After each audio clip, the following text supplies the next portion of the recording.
নভেম্বরে আমার warranty issue হয়, আর রেগুলার বেসিসে যদি এরকম ময়লা কার্বোরেটর দিয়ে মানে সুজুকির উপর আমি কিছুটা ফেড আপ। সে আর আমাদের সাথে নেই। কথার যে অবস্থা দেখছি আমার টাঙ্গি দেখে লাভ নেই। চা পাতির মতো জং বেরিতেছে, চা পাতির মতো জং। কি আপনার জন্য জান দিয়ে দিবে, প্রাণ দিয়ে দিবে। আর এই যখন আসসালামু আলাইকুম সবাইকে, রমজান মুবারক and welcome to my moto blog. This is Amir with you. রমজানের মধ্যে এটা ফার্স্ট মোটো ব্লগ, আর এখন যাচ্ছি হচ্ছে বেসিক্যালি নিজে একটু ঝামেলার থেকে পরিত্রাণ পেতে যাচ্ছি ম্যাপসের সার্ভিস সেন্টারে। কারণ আমি গত নভেম্বরে হচ্ছে ওয়ারেন্টির জন্য করছিলাম, অ্যাপিল করছিলাম, কারণ টাঙ্কিতে যে পরিমাণে রাস্ট আছে এইটা অসহনীয় হয়ে যাচ্ছে। নভেম্বরে আমার ওয়ারেন্টি ইস্যু হয়, কিন্তু এখন পর্যন্ত আমাকে ট্যাঙ্কি দেয় নাই। অ্যান্ড এই ট্যাঙ্ক না দেওয়ার কারণে আমার কার্বোরেটারে মলে যাচ্ছে, কার্বোরেটার চোক করতেছে, কার্বোরেটার ওভারফ্লো করতেছে। অ্যান্ড এখন এসে আরেকটা নতুন ঝামেলাও পাচ্ছি, সেটা হচ্ছে ব্যাকফ্লো করতেছে বা ব্যাকফায়ার করতেছে। এখন সেটা কার্বোরেটার টিউন করলে বা ক্লিন করলে হয়তো বা কিছুটা সাময়িক সময়ের জন্য ঠিক হতে পারে। আর রেগুলার বেসিসে যদি এরকম ময়লা কার্বোরেটর দিয়ে পিস্টনে ঢুকতে থাকে, আমার পিস্টনও ক্ষয় হয়ে যেতে পারে। এখন পিস্টন ক্ষয় হইতে টাইম লাগে।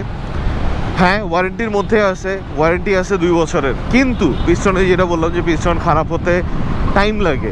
দেখা গেল যে 2 বছর আমার ওয়ারেন্টি পিরিয়ড শেষ হয়েছে, সাথে সাথে আমার পিস্টনটা গেল, তাহলে কিন্তু আমার আবার সেই 15-20 হাজার টাকার একটা বাড়ি। কিন্তু 15-20 হাজার টাকার বাড়িটাও বড় ফ্যাক্টর না। ফ্যাক্টর হচ্ছে একটা বাইকের যখন হচ্ছে স্টক কন্ডিশনের থেকে ইঞ্জিন রিবিল্ড করা হয় বা ব্রেকডাউন হওয়ার পরে যখন রিবিল্ড করা হয়, আমাদের দেশের one of the biggest problem হচ্ছে যে ভাই, হ্যাঁ অনেকে বলতে পারেন অনেক দক্ষ টেকনিশিয়ান আছে, কিন্তু তারপরেও সেটা হাজারা দেখা যাবে যে 20 জন। আর এই 20 জন খোঁজার মাঝখানে যখন আপনি হাতুড়ি ডাক্তারের মতো কয়েকজন টেকনিশিয়ানের কাছে আপনার বাইক নিয়ে যাবেন, আর যখন তারা আপনার বাইকের আরও পঙ্গা মারবে, so sorry for my language, but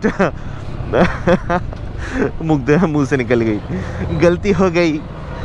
আচ্ছা, যেটা বলতেছিলাম, সো তারা যখন হচ্ছে আবার আপনার বাইকের আরও কিছু এডিশনাল ক্ষতি করে দিবে, তখন একটা বড় সড়ো হ্যাসেল হয়ে যাবে।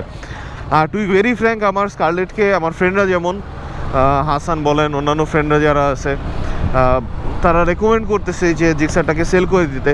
টু বি ভেরি ফ্র্যাঙ্ক, মানে সুজুকির উপর আমি কিছুটা ফেড আপ এই ওয়ারেন্টি অ্যান্ড সার্ভিস রিলেটেড ব্যাপারে। আমি যদি এটা আমার প্রথম বাইক না হতো, মানে আমার নিজের পারচেস করা প্রথম বাইক না হতো, তাহলে হয়তো আমি সেল করেও দিতাম। কারণ লিটারেলি আমি যে ঝামেলাগুলোর কথা বলতেছি, এটা শুধু আমি না, আর অনেকেই ফেস করতেছে যে ট্যাঙ্কিতে রাস্ট ইস্যু। আর ভাই, একটা ওরা বলে যে খারাপ তেল পড়ছে, হ্যানো পড়ছে, ত্যানো পড়ছে। ভাই, খারাপ তেল তো অন্যান্য ব্র্যান্ডের বাইকের মধ্যেও পড়তেছে, রাইট? অন্যান্য ব্র্যান্ডের বাইকের আপনি রিভিউ দেখেন যে কতগুলোর মধ্যে এরকম রাস্ট পড়ে, আর সুজুকির আপনি রিভিউগুলো দেখেন, তাহলে বুঝতে পারবেন মানে কি, মানে এরকম একটা ব্র্যান্ডের কাছ থেকে এত টাকাতে একটা বাইক কেনার পরে এটা আনএক্সপেক্টেড, টোটালি আনএক্সপেক্টেড। তো যাক, দেখি এখন সুজুকির ম্যাপসের 60 ফিটের শোরুমে যাচ্ছি, দেখি স্যারেরা কি বলতে চায়। আচ্ছা, যাই হোক, সুজুকিতে তো যাচ্ছি, কিন্তু মাঝখানে কিছু আপডেট আছে, সেগুলো দিয়ে দেই। মাঝখানে বেশ কিছুদিন ব্লগ করি নাই, কক্সবাজার সিরিজ গেছে। সো কক্সবাজার সিরিজের মাঝখানে বেশ কিছু সিন হয়েছে, লাইক মাতিম সাকিবের ইভেন্টটাতে যাওয়া, মানে ইভেন্ট বলতে কনসার্টে বেসিক্যালি আমার যাওয়ার কথা ছিল অ্যাজ জাস্ট অ্যান আর্টিস্ট হিসেবে, বাট পরে অ্যাজ সাপোর্ট হিসেবেও যেতে হয়েছে। কারণ আগের রাতে মাতিম ফোন দিয়ে বললো যে স্টেজ ডিরেক্টর লাগবে। মানে আমার কাছে অ্যাকচুয়ালি মজা লাগে। So Priyanti is preparing for her narration, আর এই হচ্ছে আমার স্ক্রিপ্ট। আজকে ভয়েসও আমার মানে ভয়েস আর্টিস্ট হিসেবে আমার ভয়েস যাচ্ছে, একটু লেভেল লাগবে। সো প্রিপেয়ার করে নিজের।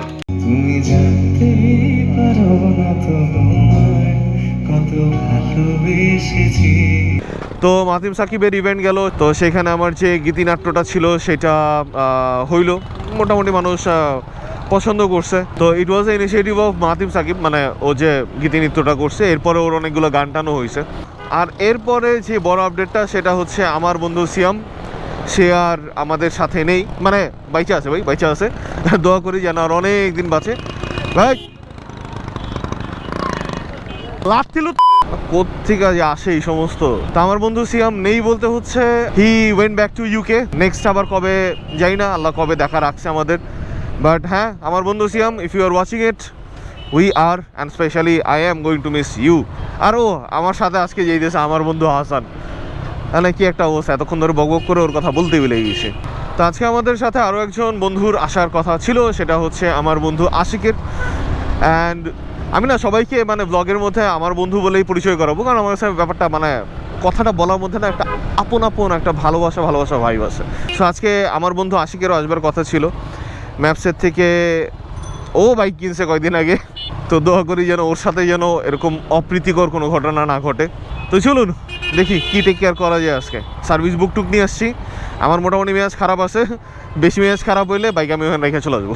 ঢাকা শহরের মধ্যে একটু সাজেক মানে সাজেক তো না, ওই যে মিরিজা ভ্যালির যে সমস্ত রাস্তা এখন নতুন মাটির হচ্ছে সেটার ভাইব। ভাই বলেন, এই ভাঙ্গাচুরা রাস্তা পার করে কি প্রত্যেক দিন সার্ভিস সেন্টারে দৌড়াইতে ভাল লাগে? ও আমার কক্সবাজার থেকে আসার পর ইঞ্জিন অয়েল চেঞ্জ করা হয়নি, গাড়ি খুব ওভারহিট হচ্ছে, ওভারহিটিং ইস্যু আসতেছে। সো ইঞ্জিন অয়েলটা দেখি আজকে যদি সব কিছু ঠিকঠাক থাকে তাহলে হয়তো বা কিনে নিয়ে আসবো। ভাই রে ভাই, ঢাকার বাইরে গেলেও ভাই এত অফরোডিং পাওয়া যায় না, এই 60 ফিটে এইটুক রাস্তার মধ্যে যতখানি। খোদা, যাক ফাইনালি পৌঁছাইছি। আচ্ছা, আপনাদেরকে আমার রাস্তার অবস্থাটা একটু দেখাই জাস্ট, তাহলে বুঝবেন যে আমি কতটা দুঃখে আছি। এই হচ্ছে আমার রাস্টের অবস্থা, মানে পুরো লেয়ার হয়ে গেছে। আর এই হচ্ছে আমার রাস্ট, দেখছেন গুড়া গুড়া ট্যাঙ্কি অলমোস্ট লাইক গুড়া গুড়া হয়ে তারপরে বেরোইতেছে। চলেন দেখি এখন স্যারেরা কি বলে। তাদের সার্ভিস ম্যানেজার কিন্তু রাখে।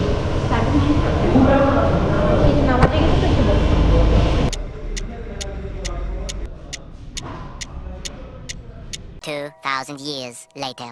খালি মূল্য মানে জিজ্ঞেস করলেই মূলা ঝোলায় এবং কেনার সময় সুজুকি আপনার জন্য জান দিয়ে দিবে, প্রাণ দিয়ে দিবে। আর এই যখন ওয়ারেন্টির ইস্যু আসবে তখন বলবে যে কোম্পানি দিবে কোম্পানিকে আর উনিকে, এর মধ্যে কোনো মানে সব দেখবেন যে একটা বিস্তর ফারাক। কি করবো মানে, তুই অবস্থাটা দেখছিস আমার ইয়ের ট্যাঙ্কের অবস্থা দেখছিস? কথার যে অবস্থা দেখছি আমার টাইম যদি খেলাম ইয়ামাহা হইলে আল্লাহ খালি আমার লাগে একটু যাই সার্ভিস সেন্টারে, সার ছাড়া তো কোনো কথা নাই। আর ও কথার স্টাইল দেখছিস? আমি টাকাতে মানে বাইক কিনি নেই, ওর কাছ থেকে ক্রেডিটে বাইক টাইক নেওয়া হয়েছে মনে হয়, তারে মনে হয় দিচ্ছে আমারে। মানে এমন একটা ভাবনিয়া, আমাকে না দিলে তো আমি আপনাকে দিতে পারবো। আল্লাহ রহম করেন সবার উপরে।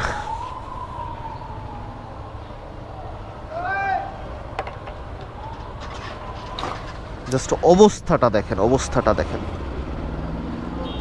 দেখছেন চা পাতির মতো জং বেরিতেছে, ক্যাপের ভেতরের থেকে শুরু করে এভরিথিং ইজ রাস্টেড। হতাশ, আমি দুর্দান্ত লেভেলের হতাশ।